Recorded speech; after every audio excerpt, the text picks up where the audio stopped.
The delegate from Fairfax, Delegate Helmer. Madam Speaker, speaking to the bill. Delegate Helmer, you have the floor. Madam Speaker, climate change is the challenge of our times. You don't have to just listen to me. The Department of Defense says so. It's a threat to our national security. It's a threat to the future of our communities and our children. And it's recognized by members on both sides of the aisle, some of whom on the other side of the aisle, who have brought bills before us to address the impact of episodic flooding. I hope it's the will of the body to pass this bill, which will not only create jobs in Virginia, not only protect our national security, but allow each of us to look in the eyes of our children and say, in the response to the largest threat of our time, we didn't do nothing. Instead, we passed the most important bill that we could pass in decades in this Commonwealth. I hope everybody will support it. Thank you. The delegate from Fairfax, Delegate Sullivan. Thank you, Madam Speaker. Speaking to the bill. Delegate Sullivan, you have the floor. Thank you, Madam Speaker. Madam Speaker and ladies and gentlemen of the House, the most important thing I want to say to you today is I have no more amendments to this bill. I want to thank the body for its patience yesterday. It was a good discussion, and I thank Delegate O'Quinn for his comments this morning. This bill is the result of hundreds and hundreds and hundreds of hours of discussions, negotiations between what I think is the broadest group of stakeholders ever. But as I was discussing with the delegate from Scott yesterday, we know there are more discussions to be had.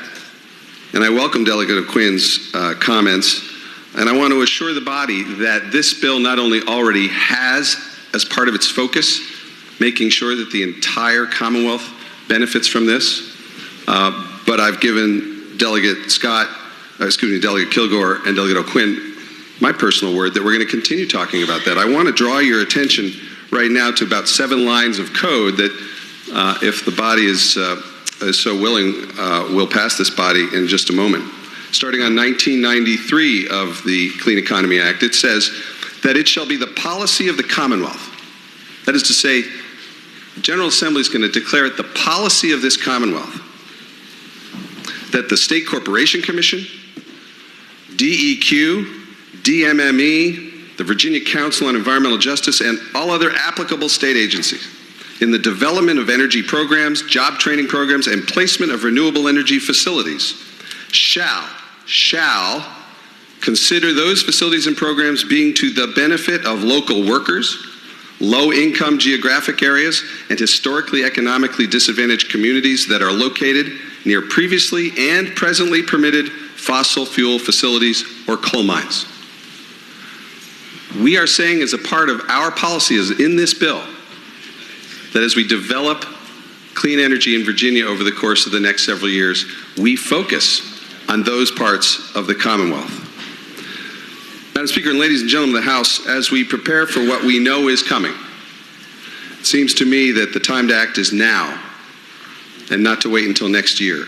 This bill represents an historic opportunity for this General Assembly to take control of our energy future and set our Commonwealth on a path to be a national leader in what we know to be the necessary clean economy of the future. I hope this body will pass this bill. Thank you very much, Madam Speaker. Shall the bill pass?